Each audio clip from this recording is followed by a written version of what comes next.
하나님 말씀을 함께 나누도록 하겠습니다. 이 TV에 이렇게 나오신 의사 선생님들이나 아니면은 이제 건강에 대해서 관심을 가지고 이제 그런 부분에 연구하시는 분들의 말씀을 들어보니까요, 우리의 몸은 굉장히 정직하대요. 그러니까 우리가 살아갈 때에 우리가 무엇을 먹느냐, 또 우리가 어떻게 삶을 이루어 가느냐라는 것이 우리의 몸 가운데 그대로 나타난다는 거예요. 좋은 것을 먹으면 건강하여지고 나쁜 것을 먹으면 건강을 잃어버리게 되어지고, 우리의 몸을 잘 움직이면 건강하게 되어지고 우리의 몸을 잘 사용하지 못하면 건강이 나빠진다는 거예요. 그렇게 생각해 보면 우리가 세상을 살아갈 때 참으로 많은 일들을 겪는 와중에서도 우리가 건강에 대한 관심을 많이 가지고 잘 먹으려고, 또 우리가 잘 움직이려고 그렇게 많은 애를 쓰게 되어지는데요. 그런데 실제로 우리가 생각해 보면 우리가 요즘 이렇게 비만이라든지 이러한 이야기들에서 많은 관심을 가지잖아요. 아이고, 다 살 빼야 되겠다는 말씀들은 다 하시더라고요. 저도 그래요. 그런데 살 빼야 되겠다고 이야기는 하는데 우리가 먹는 것에, 또 우리가 활동하는 것에 크게 관심을 못 가질 때가 참 많은 것 같아요. 그렇게 생각해 보면 우리가 입에 들어가는 그 음식 하나하나, 내가 이것이 정말 나의 건강에 유익이 되는가, 또 내가 움직이는 내 시간을 갖다가 움직이는 것에 사용할 때 내가 어떻게 움직이는가를 우리가 다시 살펴볼 필요가 있다 이야기할 것입니다. 사실 우리가 비만이라고 하는 것은 우리의 몸에 필요한 영양분보다 더 많은 양분들이 공급되어져서 그래요. 과식, 폭식 이런 걸 통해서 우리 몸에 이렇게 과한 영양이 이제 들어가게 되어지면 그것을 다 처리하지 못해서 이제 살이 찌게 되어지는 거죠. 그런데 생각해 보면요, 우리가 이렇게 과식이나 폭식이 참 나쁘다고 이야기하는데 실제로는 우리가 먹는 것은 많이 먹는다고 해서 사실은 문제되는 것은 아니에요. 왜냐하면 태능 선수, 지금 이제 진천으로 옮겼지만 그 선수촌에 있는 국가대표 선수들은요, 하루에 먹는 칼로리 양이 1만 칼로리 정도 먹어요. 평소 우리 건강한 이제 정상인이 먹는 식사량의 약 한 5배에서 6배 정도 먹는다 그러더라고요. 우리보다 그렇게 5배, 6배나 더 많이 먹는데 건강하고 탁월한 운동 능력을 가지는 이유가 무엇입니까? 그만큼 칼로리를 소비하기 때문이에요. 만약에 우리가 국가대표 선수들이 먹는 식단대로 우리가 그렇게 하루에 1만 칼로리를 갖다가 그렇게 먹는다고 생각해 보시면 먹을 때야 맛있고 좋을지 모르겠지만 얼마 못 가서 아마 몸이 버티지를 못할 거예요. 왜냐하면 우리가 그만큼 움직이지 못하기 때문이라고 이야기할 수 있습니다. 그렇게 생각해 보면 우리가 우리의 몸에 양분이 필요하다는 사인을 우리가 받잖아요. 배고픔이라는 것이 있잖아요. 그죠? 배고프면은 이제 몸에서 이제 몸에서 이게 에너지가 부족하다는 사인이 되어서 우리가 배고프면 먹잖아요. 그러면은 우리가 배고플 때마다 먹으면 그럼 되나 싶은데 보니까 또 그런 것도 아니더라고요. 가짜 배고픔이 있대요. 이게 이제 사실 우리가 배고프면 뭐가 땡기면 먹으면 그러면 이제 우리가 몸에 필요한 양분들을 공급할 수 있을 것 같은데, 우리가요, 요즘에 세상을 살아갈 때 워낙 다들 바쁘고 이 스트레스를 많이 받고 또 이렇게 마음이 분주하다 보면 우리 몸이 부작용을 일으키는데 이제 호르몬 분비에 불균형을 가져온대요. 그래서 행복 호르몬이라고 하는 세로토닌이 갖다가 이제 부족하게 되어지면 몸에서 그 세로토닌 호르몬을 갖다가 빨리 공급받도록 하기 위해서 제일 먼저 하는 일이 뭐냐면 당을 보충받고 싶은 욕구가 생긴대요. 이게 가짜 배고픔이에요. 그러니까 스트레스를 많이 받으면 땡기는 게 많아요. 특별히 자극적인 것, 떡볶이 이런 거. 저도 오늘 금요심야기대 마치고 집에 가면 땡기거든요. 그래서 야식 먹다가 이렇게 막 배 나오고 이래가지고 힘들기도 한데 가끔 그런 유혹을 받을 때가 있어요.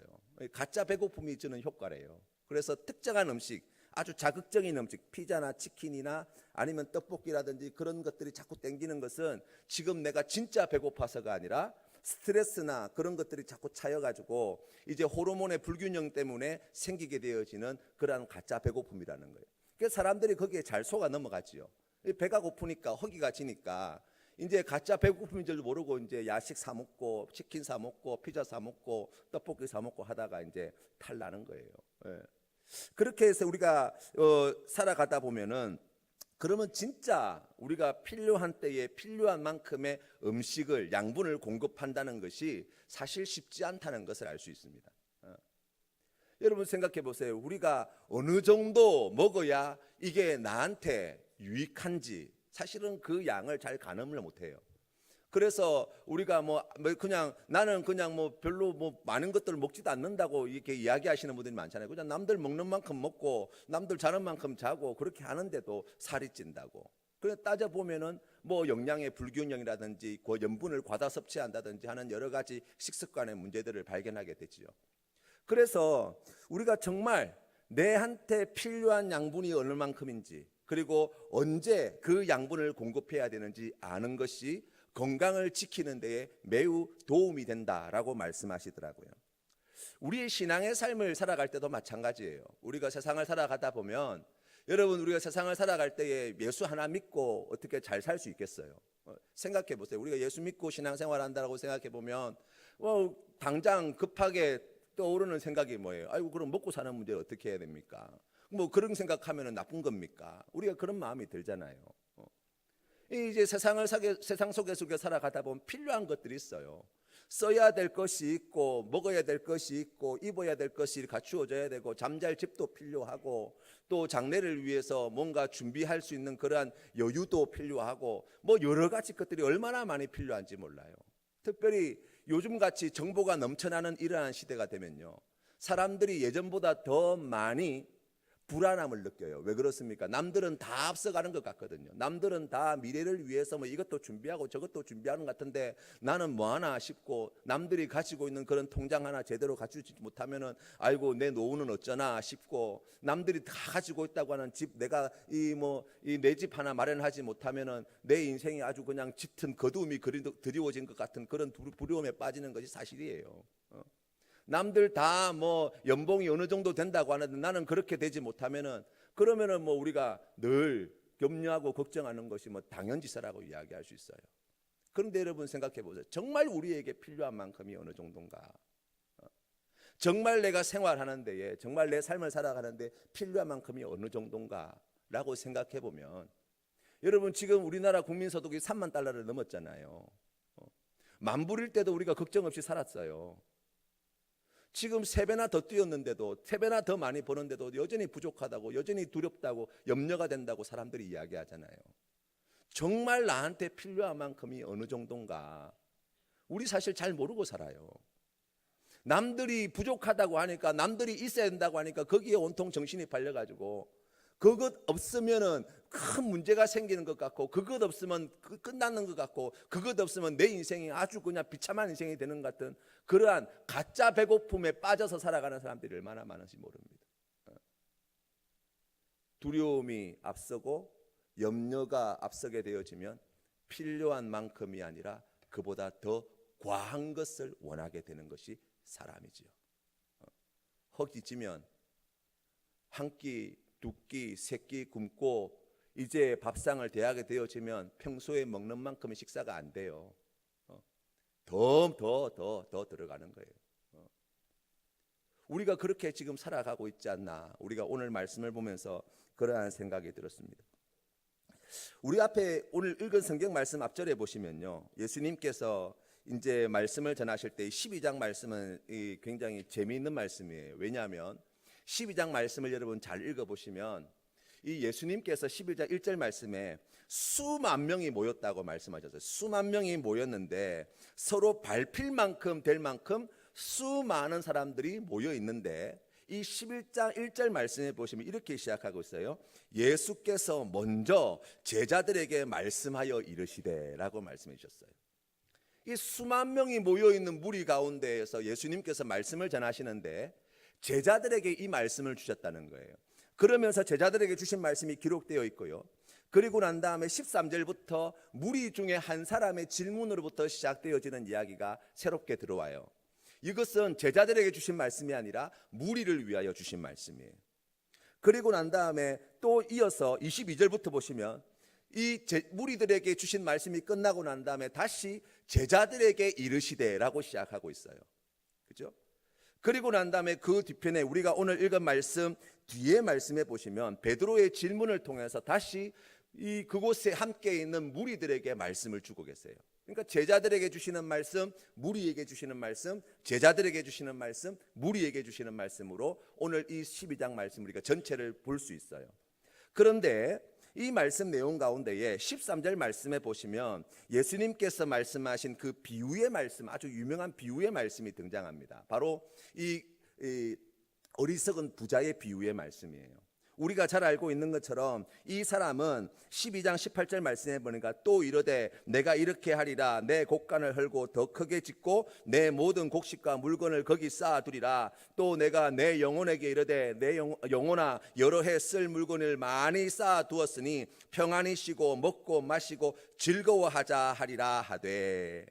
무슨 말씀이냐면 하는 일마다 잘 되는 거예요. 농사만 지으면 풍년이고, 그래가지고 쓸 것보다 더 많은 것이 점점 쌓이게 되어지니까 창고를 더 지어서 더 짓고 더 짓고 더 지어서 수년 동안 아무 일도 하지 않고 그냥 먹고 놀아도 될 만한 그러한 막대한 부를 쌓은 거예요. 그래서 오늘 성경 말씀에 나와 있는 것처럼 그것을 보고 이 부자가 하는 이야기가 무엇입니까? 내 영혼에게 이르되 영혼아 여러 해 쓸 물건을 많이 쌓아두었으니 평안히 쉬고 먹고 마시고 즐거워하자라고 이야기한다는 거예요. 자기가 가진 소유의 부유함으로 평안함과 행복과 만족함을 누리는 사람, 바로 우리가 오늘 성경 말씀에 보는 바로 그러한 어리석은 부자라고 이야기할 수 있습니다. 그런데 하나님께서는 이러한 이야기를, 우리 예수님께서는 이 말씀을 주시면서 오늘 성경 말씀을 통해서 우리에게 가르쳐 주시는 그 진리의 말씀은 무엇입니까? 하나님께서 이 부자를 부르실 때에 그가 쌓아놓은 모든 것들은 누구의 소유가 되겠느냐? 다시 말하면 쌓았으나 그것은 자기의 것이 안 된다는 거예요. 쌓았으나 그것은 내 것이 될 수 없다는 거예요. 그러니 우리가 이 땅을 살아갈 때에 무엇을 먹을까, 무엇을 입을까, 무엇을 마실까, 무엇을 모을까 염려하는 그 모든 세상적인 것들은 바로 이와 같다고 말씀하시는 거예요. 그렇기 때문에 주님께서 말씀하신 그 결론이 무엇입니까? 21절 말씀에 보니까 자기를 위하여 재물을 쌓아두고 하나님께 대하여 부유하지 못한 자가 이와 같으니라 라고 말씀하시고, 15절 말씀에 모든 탐심을 물리치라 말씀하시면서 사람의 생명이 그 소유의 넉넉한 데에 있지 않다라고 가르쳐 주신 거예요. 그렇게 생각해 보면 우리가 오늘 읽은 성경 말씀, 무엇을 먹을까 무엇을 마실까 하여 구하지 말고 근심하지도 말라. 이 모든 것은 세상 백성들이 구하는 것이라 라고 말씀하신 그 의미를 우리가 조금 더 깊이 생각해 볼 수 있어요. 무슨 말씀입니까? 우리의 생명이 소유의 넉넉함에 있지 않다라고 이야기한다면 우리가 무엇을 먹을까 무엇을 마실까 무엇을 입을까라는 것에 염려에 빠져서 그것을 위해서 내 생명을 소비하는 것은, 내 생명을 그것을 위해서 드리는 것은 생명이 되지 못하는 것을 위해서 내 하나밖에 없는 생명을 드리는 허무하고 어리석은 인생이라고 가르쳐 주시는 거예요. 우리가 염려하며 살아가는 것, 근심하며 살아가는 것, 불안에 빠져 살아가게 되어질 때 오늘 성경 말씀에 주님께서 말씀하신 것처럼 생명이 되지 못하는 것을 위해서 살게 되어지는 비참한 인생이 되어진다고 가르쳐 주시는 것입니다. 우리 하나님께서 이것을 얼마나 안타깝게 생각하시는지 몰라요. 특별히 누가사도는 누가복음에서 이 재물에 대한 말씀을 많이 가르쳐 주시는데요. 우리가 세상을 살아갈 때 쓸 것이 필요하지요. 입을 것이 필요하지요. 예수 잘 믿지만 우리가 하루에 우리가 한 달 수입이 필요하고 잠자야 될 집이 필요하지요. 그런데 그 주신 말씀을 생각해 볼 때 그것이 우리의 삶의 목적이 되거나 그것이 우리에게 근심거리와 염려거리와 불안거리가 되어지는 것은 하나님께서 기뻐하시는 성도의 삶의 자리가 아니라고 말씀해 주시는 것입니다. 그러한 것들을 염려하는 사람, 그러한 것들을 위해서 사는 사람을 오늘 성경 말씀에 보니까 세상 백성이라고 가르쳐 주지요. 세상 백성은 어떤 백성입니까? 세상의 다스림을 받는 사람이에요. 세상의 통치 아래에 있는 사람이에요. 그 나중은 어떠하다고 이야기할 수 있어요? 하나님의 나라를 소유하지 못하는 거예요. 그 나라를 차지하지 못하는 사람이라고 이야기할 수 있습니다. 그렇다면 우리가 무엇을 위해 살아야 합니까? 어떻게 사는 사람이 하나님 나라에서 부유한 자입니까? 라고 이야기하면 우리가 오늘 읽은 성경 말씀 앞쪽에 보시면 12장 말씀에 제자를 위해 주신 말씀을 잘 읽어보시면 이 제자들에게 가르쳐 주시는 그 예수님의 말씀의 중요한 주제 가운데 하나는 무엇이냐면 하나님을 두려워하라는 거예요.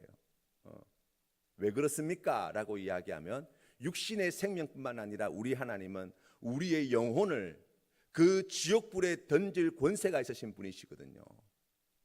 그렇기 때문에 하나님을 믿는 백성으로 우리가 세상을 살아갈 때 예수를 믿는 하나님의 제자는, 예수를 믿는 예수 그리스도의 제자된 우리는 하나님을 두려워하며 사는 삶을 살아야 된다라고 말씀하시고, 우리가 오늘 성경 말씀에 본 것처럼 이 31절 말씀에 다만 너희는 그의 나라를 구하라 그리하면 이런 것들을 너희에게 더하시리라 말씀해 주시므로, 바로 하나님께서 기뻐하시는 예수 그리스도의 제자는 하나님의 나라를 위해서 사는 인생이 되어진다라고 오늘 성경 말씀은 우리에게 가르쳐 줍니다. 그렇다면 여러분, 하나님의 나라를 구하는 삶은 어떤 삶입니까? 라고 이야기하면 우리가 오늘 읽은 성경 말씀 앞편에 보시면 8절 9절 말씀에 예수님께서 이 제자들에게 이런 말씀을 주셨어요.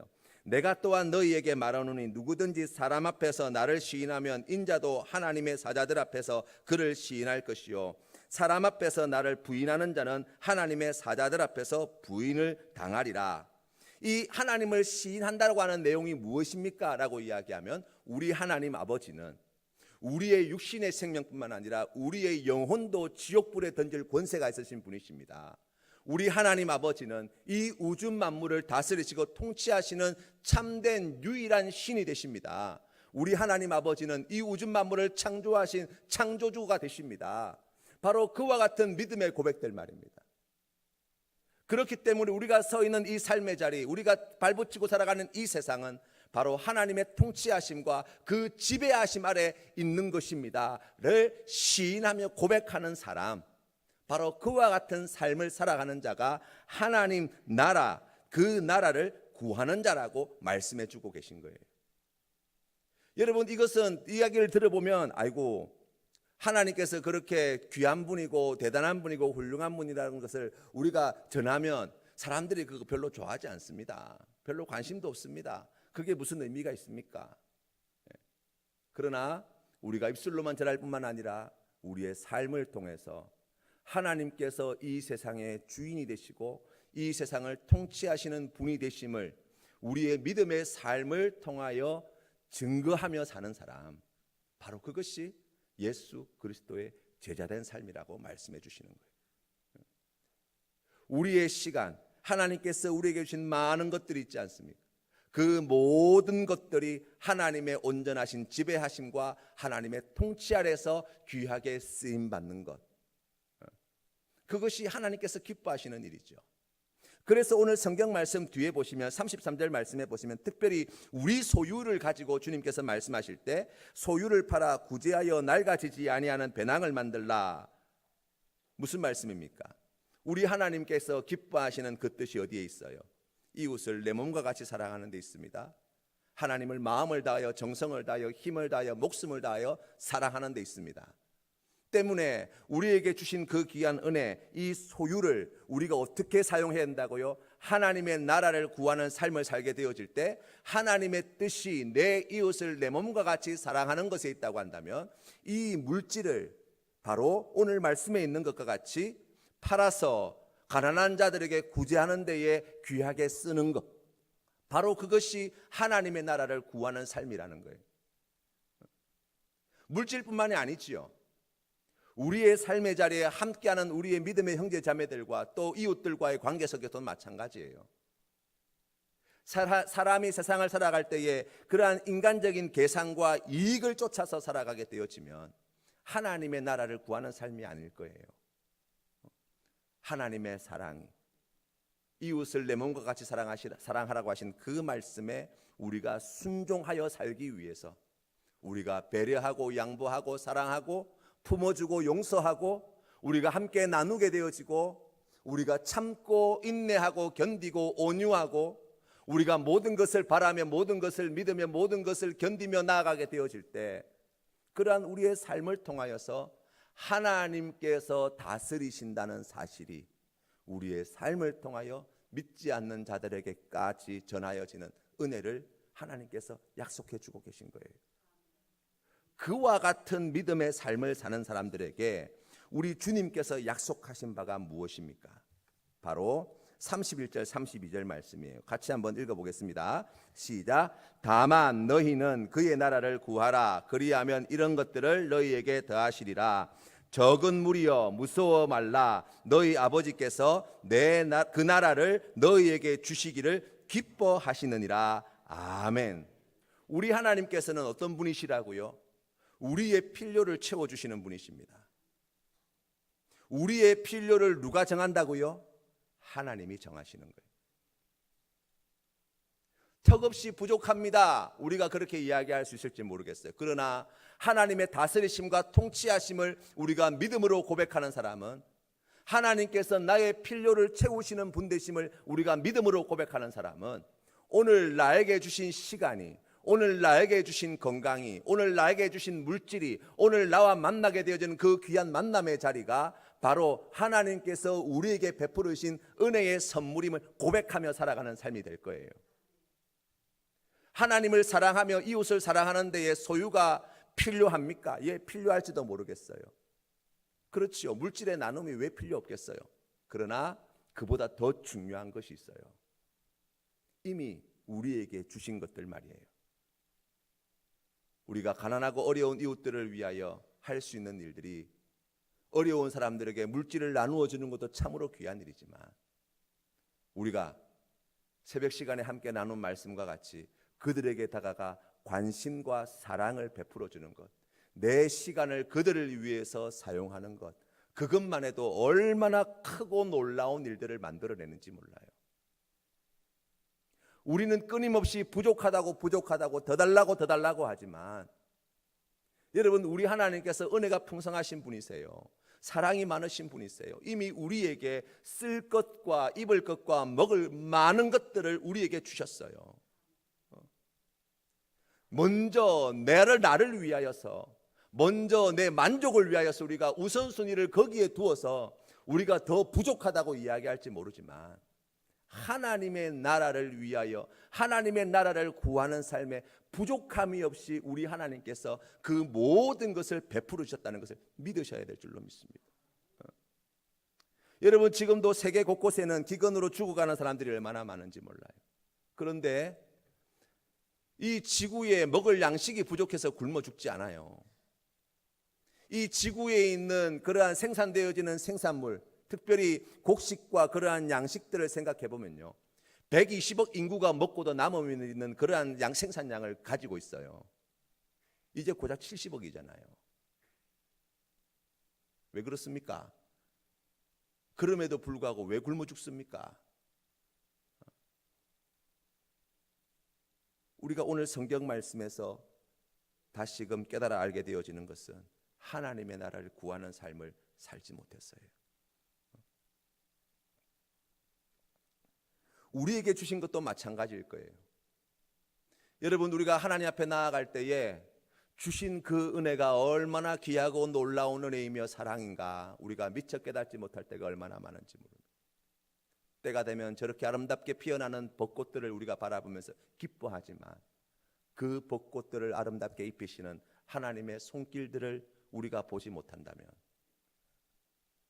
그 벚꽃들도 아름답게 입히시는 우리 하나님께서 하나님의 자녀된 우리를 얼마나 사랑하실지 우리가 그 하나님의 마음을 헤아리지 못한다면, 여러분, 우리가 오늘 성경 말씀에 나와 있는 것처럼 무엇을 먹을까, 무엇을 마실까, 무엇을 입을까 근심하는 데에 우리의 아까운 생명을 사용하는 그러한 비참한 자가 된다고 성경은 우리에게 가르쳐 주는 거예요.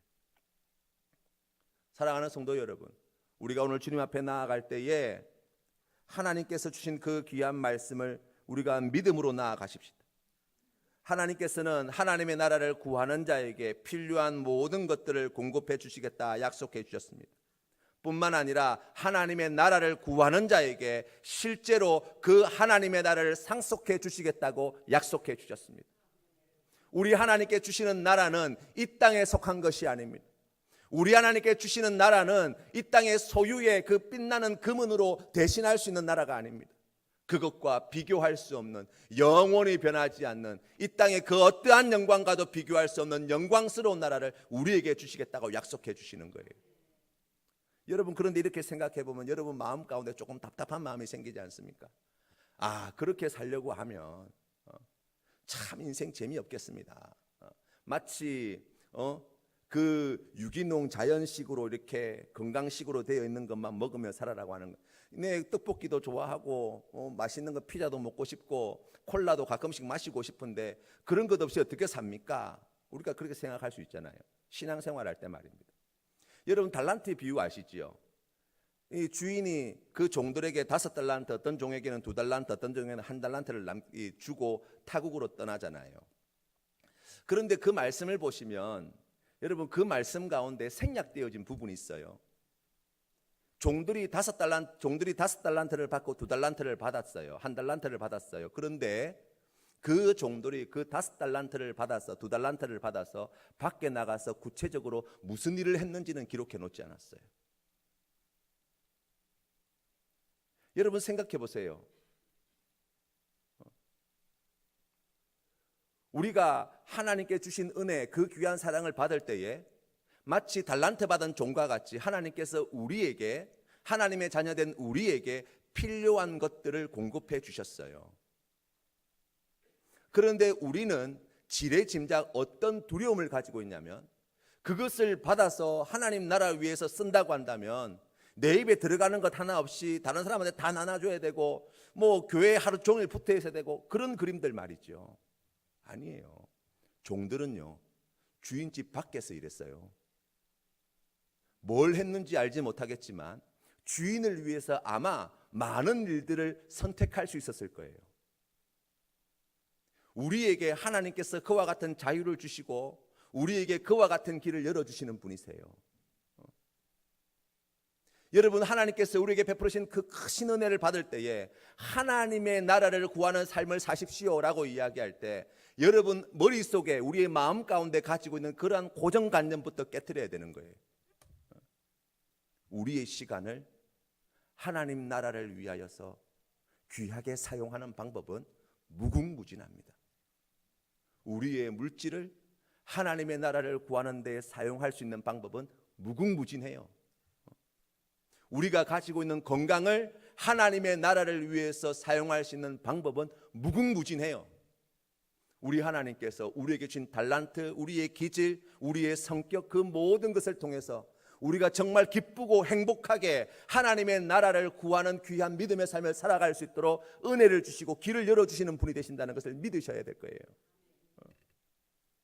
우리의 시선을, 우리의 마음을 하나님 마음같이 좀 넓혀야 되지 않겠습니까? 이 세상 모든 것들이 하나님의 나라를 구하는 장이 되어집니다. 그곳에서 우리가 마음껏 뛰고 마음껏 일할 수 있어요. 마음껏 자유롭게 선택할 수 있어요. 그리고 그 모든 것을 통해서 하나님께 귀하게 영광 올려드릴 수 있어요. 바라기는 우리 귀한 성도님들의 꿈과 비전이, 그리고 또한 우리 귀한 성도님들의 그 마음의 간절한 소원이 주신 그 귀한 모든 것을 하나님의 나라를 위해서 귀하게 드리며 살겠습니다 라고 이야기할 때 우리가 하나님을 사랑하는 마음으로 다시 세상을 바라보고, 우리가 하나님을 바라보는 그 귀한 사랑의 눈으로 우리가 다시 우리에게 주신 것을 바라보게 되어질 때 은혜가 풍성하시고 자비가 많으신 우리 하나님께서 정말 우리가 마음을 다하여, 힘을 다하여, 정성을 다하여 기쁨으로 행복하게 주님을 섬길 수 있는 아름다운 그 삶의 터전으로 인도해 주시는 은혜를 더해 주실 줄로 믿습니다. 그리하여서 우리의 삶이 세상의 것을 구하는 그러한 죽어가는 생명이 아니라 영원히 변치 않는 하나님의 나라를 소유한, 그 나라의 기쁜 소식을 전하는, 많은 사람들을 그 귀한 은혜의 나라로 돌이키는 데에 아름답게 쓰임받는 우리 모든 성도님들의 삶이 되시기를 주님의 이름으로 축원합니다.